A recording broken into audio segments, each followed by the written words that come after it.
Boa noite. Boa noite. A polícia do Rio de Janeiro prende um bombeiro acusado de ajudar a sumir com as armas usadas para matar a vereadora Marielle Franco e o motorista Anderson Gomes. Investigação da Polícia Federal sobre fraudes na compra de respiradores no Pará envolve o governador Helder Barbalho e o secretário estadual de Saúde. E você vai ver também. A Assembleia Legislativa do Rio de Janeiro decide abrir processo de impeachment do governador Wilson Witzel. Em Minas Gerais, a irmã do deputado Aécio Neves, Andréa Neves, é indiciada por obstrução de justiça. Governo paulista autoriza cidades da Grande São Paulo e do litoral a avançar na reabertura do comércio. No interior, 5 municípios terão que recuar na retomada da economia. E o paulistano enfrenta filas no primeiro dia de funcionamento das lojas de rua. O comércio na capital paulista reabriu hoje, depois de quase 3 meses fechado. E os clientes tiveram que ter muita paciência para entrar dentro das lojas. Mas os comerciantes comemoraram o fim das restrições. No primeiro dia de retomada do comércio de rua, a 25 de março, parece lotada. Só parece, porque essa movimentação é apenas 20% do público que costuma frequentar o local. Essa é uma das exigências para a reabertura. Além disso, há uma série de medidas que devem ser respeitadas, como distanciamento, medição de temperatura, mãos higienizadas com álcool em gel e uso obrigatório de máscara. Mas é importante para todo mundo respeitar e usar máscara. Igual nós que é pai de família, para não chegar em casa contaminar nós filhos, nós está com meio medo também. Com limite de público, tem de ter paciência para entrar nas lojas. Tem que pegar a fila, né? Agora tá meio difícil porque tem que manter distância, os pessoal não respeita a distância, né? Aí fica meio difícil também, em todo lugar é fila. Nessa loja, que costuma lotar com 1.500 clientes, agora só entram 400 por vez, o que agradou alguns consumidores. Tranquilo, né? Mais espaço, né? Sem muita pressa. Tá melhor. Melhor do que lotado, né? Depois de 81 dias de fechamento, a reabertura é um alívio para os comerciantes. E o fôlego já estava chegando no final, né? Então agora com a reabertura, todo mundo muito bem animado e principalmente otimista com tudo que vem a acontecer. Agora nós torcemos, claro, para que de uma vez por toda a gente consiga, no caso, sair de toda essa situação que ocorreu durante esses 3 últimos meses e retomar as nossas atividades normais. Depois de tanta expectativa para a reabertura do comércio, andando aqui pela 25 de março, a gente encontra muitas portas fechadas. Algumas ainda estão aguardando liberação porque deixaram de apresentar algum documento no protocolo que libera o funcionamento. Outras fecharam de vez. De acordo com a Associação dos Lojistas aqui da região, 127 comerciantes perderam seus negócios nessa crise. Na região do Brás e do Bom Retiro, outros pontos comerciais importantes da capital, os lojistas tiveram um prejuízo de 85% durante o fechamento. Agora apostam no Dia dos Namorados para começar a recuperar as perdas. Esse comerciante até colocou uma grade para os casais deixarem cadeados do amor, com desejos e sentimentos. Foi muito bom a gente poder reabrir faltando 2 dias. Mas é uma situação que a gente teria muito mais condições se tivesse mais tempo para preparação. Acabou sendo muito em cima. Este é um pontapé inicial. Nós estamos aguardando, depois de quase 90 dias do comércio fechado, que a gente pudesse dar início a esta retomada das atividades. Com certeza o comércio vai poder ter um incentivo a mais para a sua retomada e poder, aí nesse momento, conseguir recuperar um pouco do seu faturamento. Aos poucos, as pessoas vão se adaptando à nova rotina. E os sonhos adiados, logo, logo, serão realizados. E amanhã é vez dos shoppings reabrirem na capital paulista. E com 2 opções de horário, das 6 da manhã até as 10 da manhã, ou então das 4 da tarde até as 8 da noite. O governo de São Paulo anunciou hoje a prorrogação da quarentena até o dia 28 de junho, devido ao aumento no número de casos do novo coronavírus em algumas regiões do estado. Mesmo assim, as cidades que conseguiram atingir as metas estabelecidas no plano de reabertura terão permissão para retomar a economia. O que muda nessa nova etapa é a classificação das cidades no Plano São Paulo, conforme os critérios de evolução da epidemia e taxa de ocupação de leitos de UTI para a Covid-19. Estamos salvando cerca de 40 vidas por hora e evitando a contaminação de 10 pessoas por minuto. O Plano São Paulo, que já anunciamos aqui, é um GPS que nos guia, orientado pela medicina, com a contribuição do setor econômico, para sairmos da crise com previsibilidade, segurança e o maior número possível de vidas salvas. A Grande São Paulo, o litoral paulista e a cidade de Registro vão passar da fase vermelha de alerta máximo para laranja de controle. Na média do estado, nos últimos 7 dias, houve redução na taxa de ocupação de leitos de UTI para Covid-19 de 72,6% para 69,1%. Os números de casos e mortes tiveram quedas de 1% e 3%, respectivamente. Por outro lado, as internações subiram 7%. Nas últimas semanas, o governo intensificou a distribuição de respiradores e pretende chegar a 8.800 leitos para a doença até o fim do mês. A nova quarentena passa a valer a partir da próxima segunda-feira, dia 15, e vai até 28 de junho. Para as regiões que avançam para a fase 2 laranja, será autorizada a retomada gradual das atividades econômicas, como comércio e serviços, com limitação da capacidade de atendimento, de horário de funcionamento e a exigência do cumprimento de protocolos de higiene e distanciamento. E a segunda maior cidade do país vai colocar em prática também amanhã o plano de reabertura gradual da economia. O prefeito do Rio de Janeiro, Marcelo Crivella, disse numa coletiva de imprensa que os shopping centers da cidade vão poder reabrir. Mas vai ser com algumas restrições. A decisão foi tomada depois de uma reunião com o comitê científico e representantes das atividades econômicas. O prefeito anunciou que a decisão de reabrir os shoppings foi tomada em uma reunião com o comitê científico da prefeitura e representantes de 32 centros comerciais do Rio de Janeiro. Crivella disse que a queda na curva de contágio e a oferta de leitos de Covid-19, maior do que a demanda, foram levados em consideração para a reabertura. Os parâmetros que balizam as nossas medidas de afastamento ou aproximação social são favoráveis. Diante disso, a Vigilância Sanitária propôs que nós adiantássemos a abertura dos shoppings da nossa cidade. São cerca de 30 shoppings na nossa cidade. E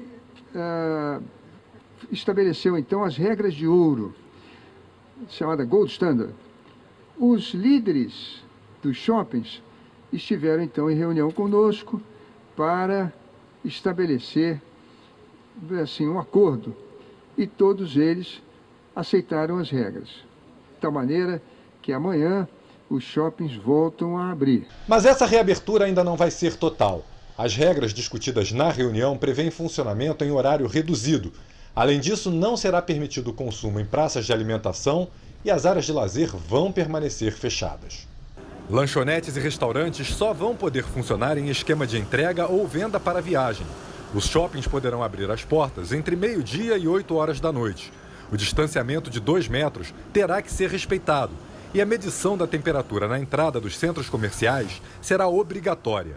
Os estacionamentos também terão funcionamento reduzido e só poderão operar com 1/3 da capacidade.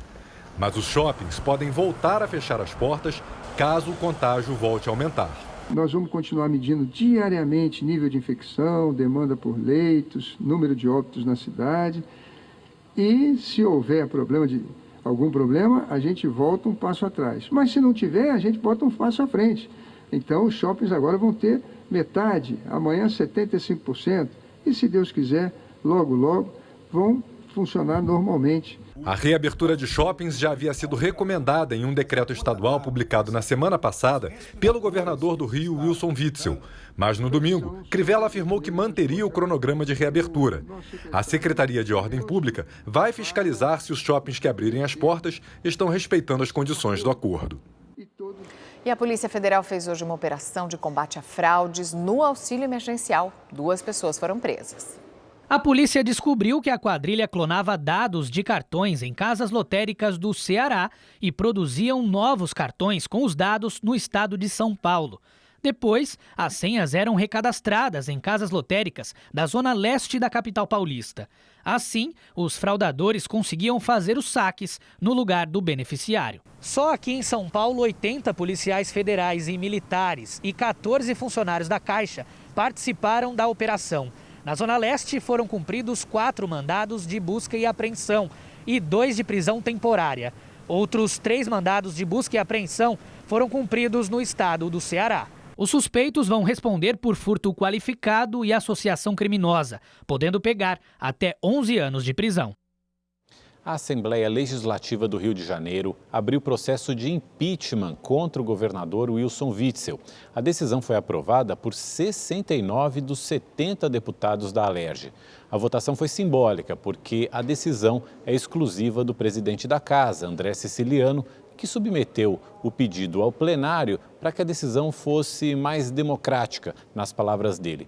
O resultado dessa votação não afasta o governador do cargo. Witzel disse que recebeu a notícia do início da tramitação do processo de impeachment com espírito democrático e resiliência. Disse também que está tranquilo sobre sua inocência. Wilson Witzel é investigado na Operação Placebo, que apura desvios na área da saúde durante a pandemia da Covid-19. Segundo o Ministério Público Federal, ele sabia da suposta fraude nos contratos. Andréia Neves, irmã do deputado federal Aécio Neves, do PSDB, e outras 5 pessoas foram indiciadas hoje por obstrução da justiça. A decisão é resultado da Operação Escobar, que investigou o vazamento de informações privilegiadas em inquéritos que envolviam a família Neves na Superintendência da Polícia Federal de Minas. O esquema foi descoberto quando agentes encontraram documentos sigilosos da PF durante o cumprimento de um mandado de busca e apreensão na casa de Andréia Neves.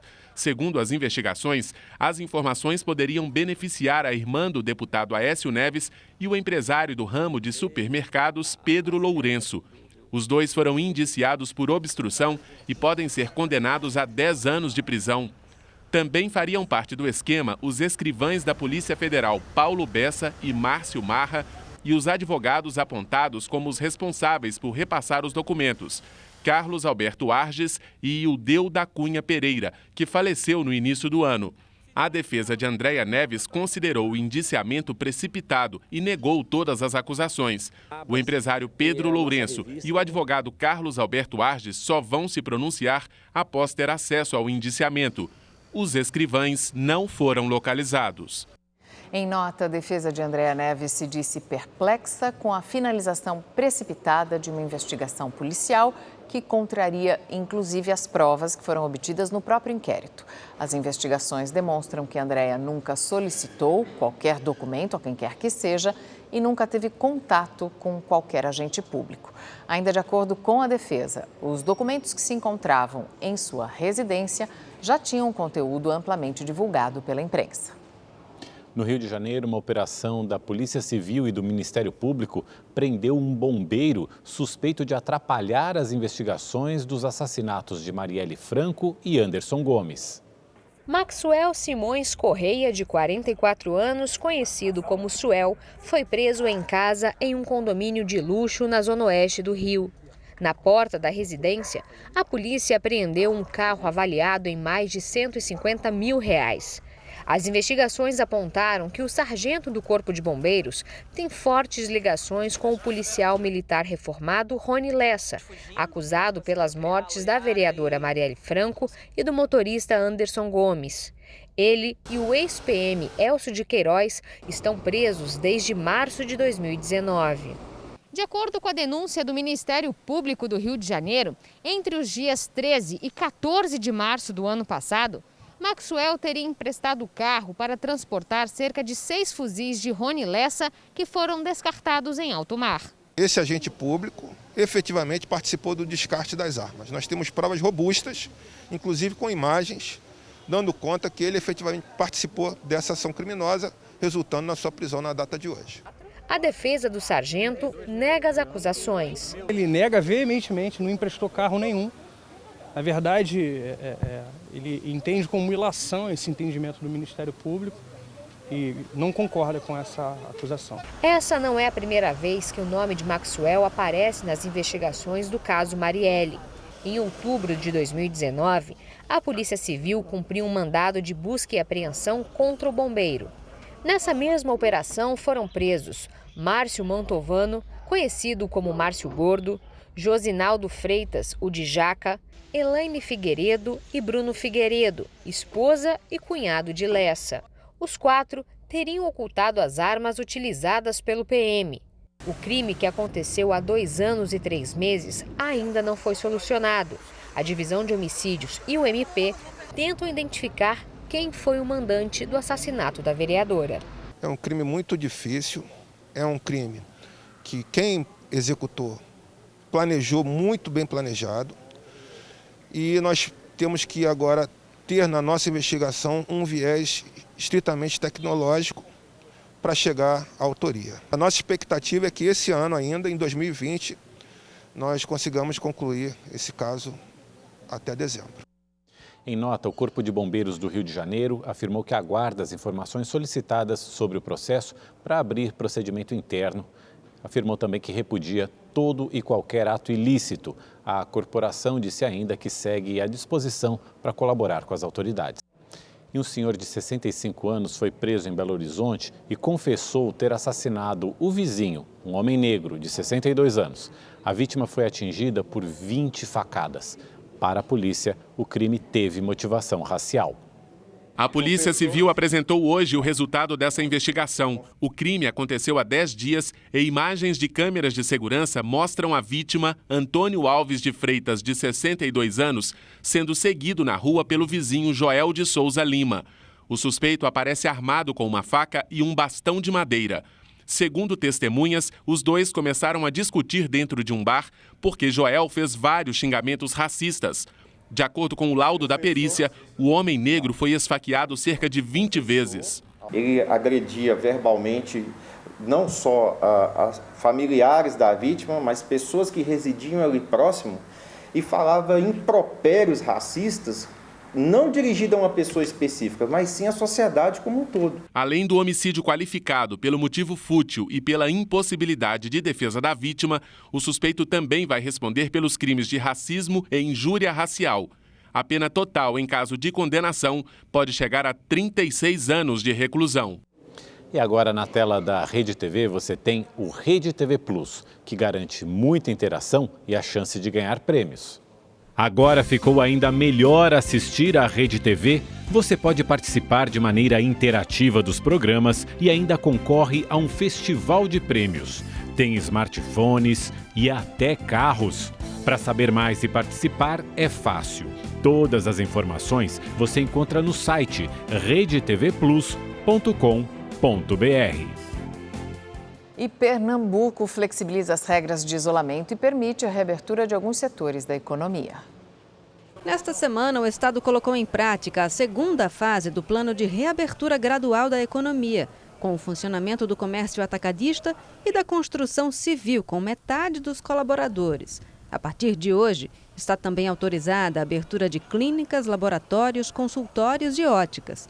Esses estabelecimentos podem abrir segundo novos protocolos. O governo de Pernambuco analisa que a curva epidêmica está em queda, mas que a população não pode relaxar. Para combater a pandemia, o Recife ganhou o reforço de 13 respiradores artificiais, parte final de uma remessa de 100 equipamentos importados da Turquia pela prefeitura. Que eles vão atender aos pacientes da Covid-19 nos 228 leitos que nós já abrimos no Recife para os pacientes da Covid-19. Lembrando que o Recife não tinha nenhum leito de UTI geral antes da pandemia. Essa já é a maior ação sanitária da história do Recife, realizada em poucas semanas. E nós vamos continuar criando mais leitos para atender aos pacientes usuários do SUS. E um alerta de especialistas em segurança. No isolamento social, crescem os riscos de acidentes domésticos. O perigo pode vir de tarefas rotineiras e até de brincadeiras que podem causar lesões. Aos 84 anos, Dona Amélia deu um susto na família e nos vizinhos. Quando eu vi ela caída, o que me chamou mais atenção foi que ela fosse minha cabeça. Eu tropecei num calcinho que tem na porta. Eu tropecei e caí, fechou a porta. Os primeiros segundos após um acidente são importantes para salvar uma vida. Ainda bem que a Maria Aparecida, que é estudante de enfermagem, mora na mesma rua da Dona Amélia, deu os primeiros socorros à idosa. O que eu oriento aos idosos, não somente aos idosos, né, aos familiares que têm idosos em casa, é redobrar atenção, já que eles estão mais ociosos, mais presos, né, digamos, dentro de casa. Crianças e idosos são as maiores vítimas de acidentes domésticos e isso ficou ainda mais claro agora que muita gente está recolhida em casa. Segundo a Associação Brasileira de Medicina e Cirurgia de Tornozelo e Pé, aumentou em 30% o número de acidentes em casa desde o início da quarentena. Quanto maior a idade, mais graves as consequências de um acidente, porque o corpo costuma ser mais fraco. A fragilidade óssea pode causar fraturas, especialmente no fêmur, punhos e ombros. Essa médica participa da campanha de prevenção a acidentes domésticos pela Sociedade Brasileira de Ortopedia e Traumatologia. Mesmo acostumada com essas situações, ela não escapou de ser uma das vítimas de acidentes em casa. Eu caí da escada, eu rompi o tendão de Aquiles e tive que ser operada. E tudo isso fazendo uma coisa muito simples, né? Uma atividade que a gente faz todo dia, que é tirar o lixo da casa. O Lucas também sofreu com um acidente doméstico. Estava manuseando uma garrafa de vidro e ela acabou escorregando na minha mão, caiu e cortou meu tornozelo. Nesse corte eu ainda acabei rompendo um tendão, tive que fazer uma cirurgia. É importante que esses pacientes procurem atendimento ortopédico nessa ocasião, o mais rápido possível, porque não dá para saber o quão grave é essa lesão. Ela pode ser bastante grave e pode até evoluir para uma cirurgia. Numa época em que o risco, o perigo de um acidente está dentro de casa, o jeito é se cuidar. 3 pessoas morreram em acidentes na rodovia Fernão Dias, em Minas Gerais. 3 carretas e um carro bateram no trecho que fica na região metropolitana de Belo Horizonte. O carro ficou destruído e o motorista morreu na hora. O trânsito foi parcialmente interditado durante toda a manhã. Segundo testemunhas, um outro veículo que teria provocado o engavetamento fugiu do local. 2 pessoas ficaram levemente feridas e foram atendidas. Também na Fernão Dias, 2 pessoas morreram num acidente envolvendo um ônibus e um caminhão em Carmópolis de Minas. 7 ficaram feridas. Uma perícia vai indicar o que teria causado a batida. 2 passageiros seguem internados em estado grave. Um crime de ódio e intolerância na Guatemala está chocando o mundo. Um guia espiritual maia foi torturado, embebido em gasolina e queimado até a morte. Domingos Choque, de 55 anos, era especialista em fitoterapia tradicional. Muito respeitado, o líder religioso trabalhou com pesquisadores do College University de Londres. Ele foi retirado de sua casa na noite de sábado por um grupo de pessoas acusado de bruxaria. Hoje, a polícia da Guatemala prendeu 2 homens e 2 mulheres por suspeita do assassinato do guia espiritual. Uma empresa de Minas desenvolveu o primeiro teste rápido para a Covid-19 100% nacional. O resultado sai em 15 minutos e o laboratório tem capacidade de produzir até 3 milhões desses exames por mês. A tecnologia foi desenvolvida por um grupo de mulheres de Belo Horizonte. O teste possui alta sensibilidade e é universal, ou seja, consegue detectar qualquer alteração já identificada do vírus em qualquer parte do mundo. A sensibilidade, quanto maior, quanto mais próxima de 100% ela for, maior a possibilidade de a gente identificar o micro-organismo mesmo em indivíduos assintomáticos. Então, nesse caso, a gente evita o falso negativo. A gente consegue diminuir as chances também de um falso positivo, de confundir com outro tipo de doença que possa estar cometida no paciente. O exame é parecido com o teste de glicemia. Basta apenas uma gota de sangue para saber se a pessoa está contaminada. O resultado sai em 15 minutos. Pelo tipo de anticorpo identificado no teste, é possível saber em qual fase da doença o paciente se encontra. Se foi infectado recentemente ou se teve contato com o vírus em algum momento e já está curado, sem risco de transmissão. Em Minas Gerais, a testagem de pacientes com suspeita do novo coronavírus está bem abaixo da capacidade. Segundo a Secretaria da Saúde, a rede pública poderia fazer cerca de 3.500 exames por dia, mas, em média, realiza apenas 200. A maior preocupação é com o estoque de insumos. À medida que nós nos aproximamos do pico da pandemia, com o aumento do número de casos e com o aumento do número de óbitos, naturalmente, essa é a nossa política, nós vamos aumentar a testagem. Com a tecnologia desenvolvida pela startup mineira, o exame poderá ser feito até em farmácias pelo valor de R$ 50. A testagem em massa também será possível. A expectativa é disponibilizar até 3 milhões de testes por mês, o que aumentaria a segurança da população na retomada das atividades. O laboratório aguarda apenas a liberação da Anvisa. Principalmente grandes empresas têm nos procurado, a gente consegue testar dezenas e até centenas de pessoas ao mesmo tempo. Com isso, ainda se reduz consideravelmente o valor do teste e em 3 horas a gente consegue testar mais de 100 pessoas simultaneamente. Em Fortaleza, milhares de máscaras foram distribuídas à população. As informações com o Emerson Tchalian. 3 milhões de máscaras que foram feitas por costureiras e microempresas da capital começaram a ser distribuídas. As máscaras estão sendo entregues em bairros com baixo IDH e alto número de casos. Hoje, os moradores de uma comunidade na região do Porto receberam 5.000 máscaras. Elas são laváveis e acompanham um manual de orientação. A iniciativa foi da Prefeitura de Fortaleza. Nos shoppings que voltaram a funcionar nessa primeira fase de reabertura econômica, a Polícia Militar e a Vigilância Sanitária intensificaram a fiscalização. Nos primeiros dias, houve filas em alguns centros comerciais. De Fortaleza, Emerson Tchalian, para o Rede TV News. E a Polícia Federal fez hoje de manhã uma operação para investigar fraudes na compra de respiradores pulmonares no estado do Pará. O governador Helder Barbalho, do MDB, e o presidente do Conselho Nacional dos Secretários de Saúde, Alberto Beltrame, foram alvos das buscas da PF. A Operação Parabellum foi autorizada pelo Superior Tribunal de Justiça com base num pedido feito pela Procuradoria-Geral da República. As investigações da Polícia Federal apontam para fraudes na compra, sem licitação, de 400 respiradores, que custaram R$50.400.000 aos cofres públicos. Os policiais fizeram buscas nas residências de servidores estaduais, dos sócios das empresas investigadas. Fizeram buscas também no Palácio do Governo, na sede das Secretarias de Saúde e da Fazenda e na Casa Civil. A PF apreendeu R$748 mil em dinheiro vivo na casa de Peter Cassol, o secretário adjunto de Gestão Administrativa da Secretaria de Saúde do Pará. Ele foi exonerado do cargo. No total, os agentes cumpriram 23 mandados de busca e apreensão no Pará e em 5 estados, além do Distrito Federal. A casa do governador Helder Barbalho, do MDB, também foi um dos alvos da operação.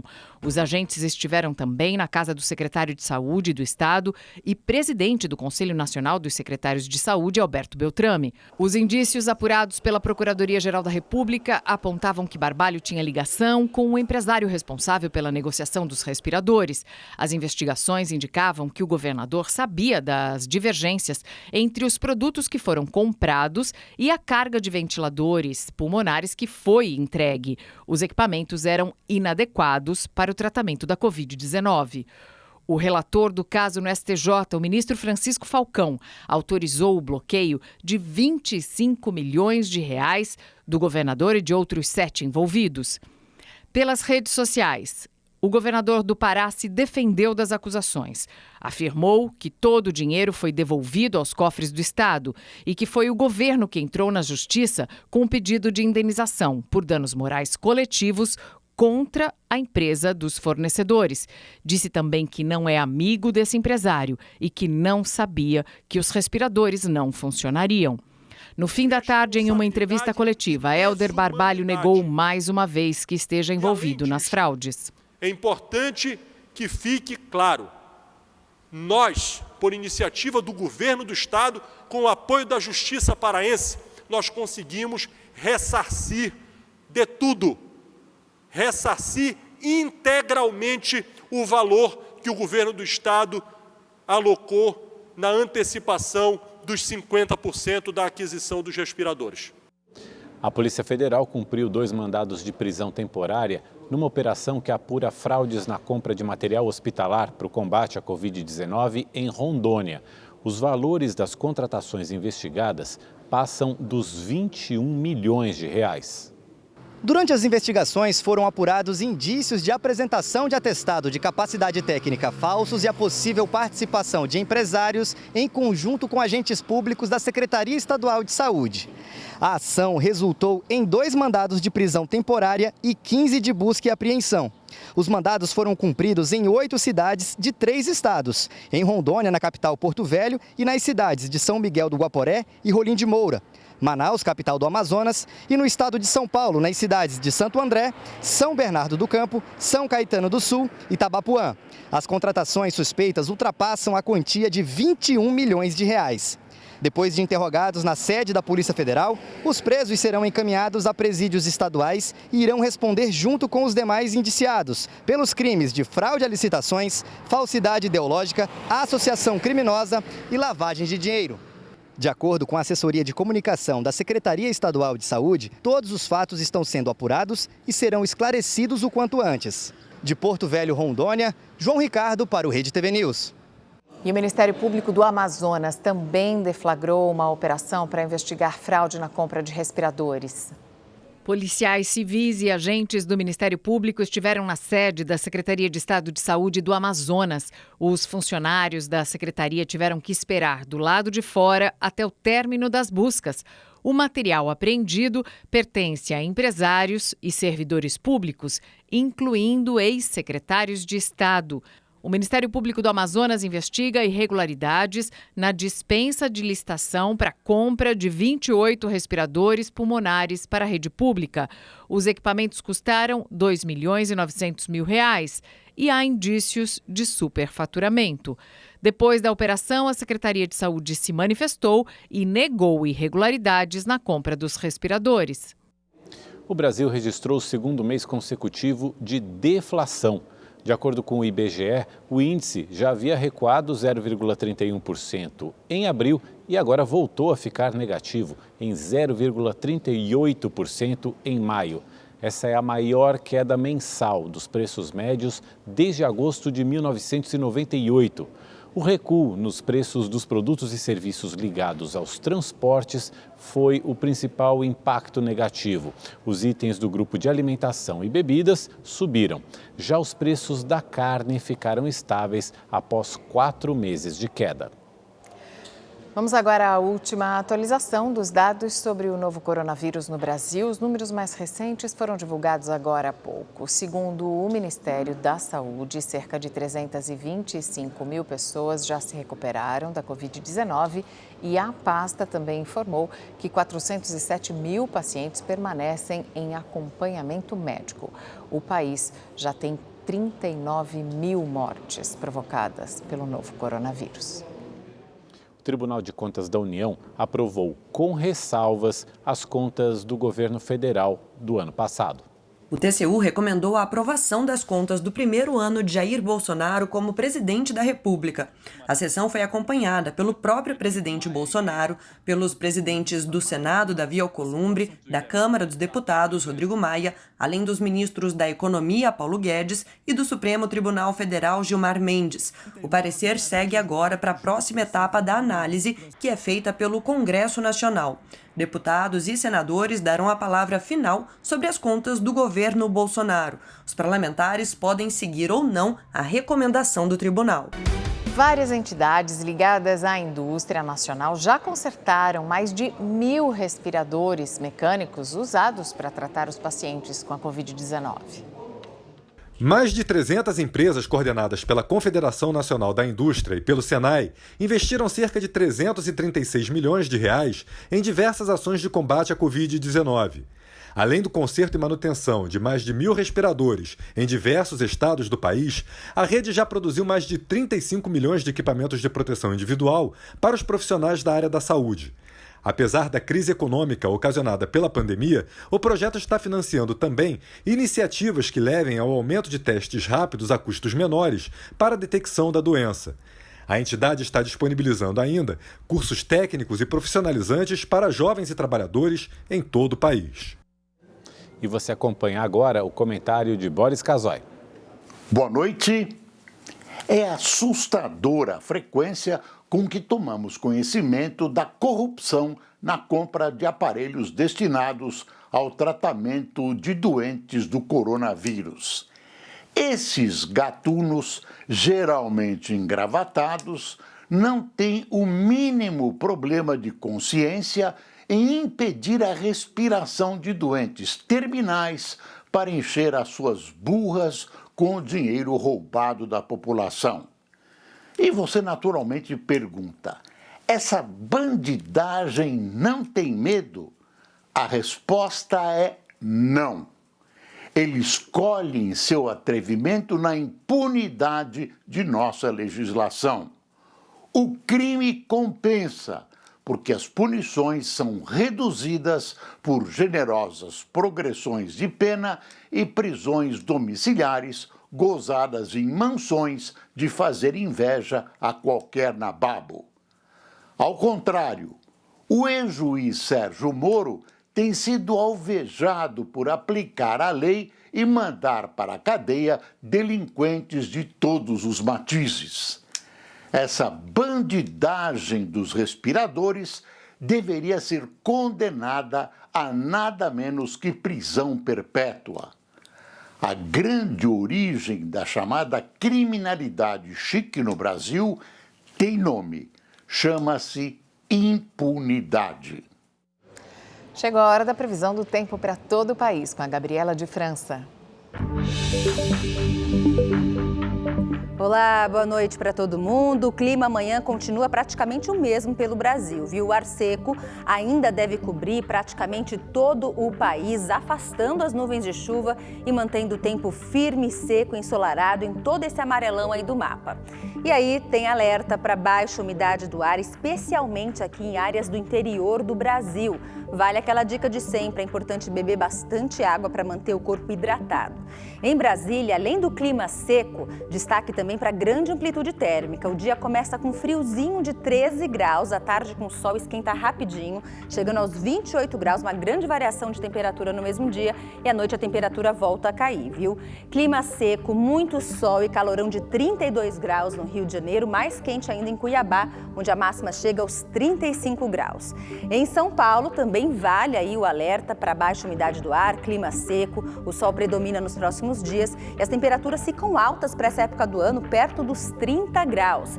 Agora a gente vai para o Rio Grande do Sul, em Porto Alegre, para de chover, mas o tempo fica bastante nublado amanhã, fechado. Na sexta-feira o sol volta a aparecer, mas as pancadas de chuva também retornam aí para o finalzinho da tarde. E a chuva ainda deve ser forte em áreas do sul do Brasil, entre o norte gaúcho, Santa Catarina e o Paraná. Em Florianópolis, amanhã, chuva a qualquer hora do dia e máxima de 23 graus. E as pancadas de chuva também devem aparecer aí mais fraca, porém, na faixa norte aqui do Brasil e no nordeste, na costa leste, chuva fraca, muitas nuvens ainda entre o litoral de Pernambuco e da Bahia. Em Salvador, sol entre nuvens e chuvas isoladas para amanhã, máxima de 28 graus. Eu fico por aqui, uma ótima noite para você. Até mais. Tchau, tchau. E o Supremo suspendeu agora há pouco o julgamento do processo das fake news aberto no ano passado pelo próprio STF para investigar ameaças a ministros do tribunal e a disseminação de notícias falsas pela internet. Hoje, apenas o relator Edson Fachin leu seu voto e se manifestou a favor do inquérito. Os ministros devem retomar a discussão na semana que vem. E agora o quadro É Política com Amanda Klein. Boa noite, Amanda. Boa noite, Mauro, Mariana. As fake news, ou em bom português, mentiras, estão no centro do debate público há algum tempo, mais notadamente desde a campanha eleitoral de 2018. Estão na origem de ações a serem julgadas pelo Tribunal Superior Eleitoral sobre mensagens de WhatsApp que teriam sido disparadas por empresas para beneficiar um então candidato Bolsonaro, estão no centro das discussões acerca de uma legislação sobre o tema no Congresso Nacional e também estão no inquérito do Supremo Tribunal Federal, aberto há mais de um ano de ofício, ou seja, por iniciativa do próprio Supremo, para apurar mentiras e ataques a ministros da Corte. Agora, qual o problema neste caso especificamente? Nosso sistema é acusatório, o juiz é árbitro imparcial e tem que estar equidistante das partes. Segundo o professor de Direito Penal da USP, Alamiro Veludo, não cabe no nosso sistema uma investigação conduzida pelo Poder Judiciário. Nesse caso, o STF exerce ao mesmo tempo os 3 papéis: é vítima, acusador e julgador. Aí cabe a pergunta: como pode a vítima de um processo julgar o próprio caso? Parece uma dúvida insanável. A questão ficou ainda mais controversa e sensível porque o inquérito mudou de rumo e passou a mirar aliados do Palácio do Planalto. Deputados que apoiam Bolsonaro foram convocados para depor e empresários suspeitos de financiar campanhas de difamação e disseminação de notícias falsas são próximos ao presidente da República. O professor de Direito da Fundação Getúlio Vargas, Rubens Gleiser, explica que normalmente tribunais não têm como se defender de seus inimigos, a não ser que alguém compre a briga. Neste caso, a Procuradoria-Geral da República. Só que o Supremo arranjou um jeito de atacar e se defender ao mesmo tempo. A expectativa é que a maioria dos ministros da Corte, mesmo os que criticaram a abertura do inquérito, votem pelo prosseguimento da ação. Essa união é considerada rara, mas pode ser útil para a defesa institucional neste momento de conflagração dos poderes. Será um recado claro do Pleno de que está coeso e disposto a retaliar eventuais ataques. A gente agradece a sua companhia. O Rede TV News de hoje fica por aqui. Uma ótima noite para você. Uma boa noite a todos.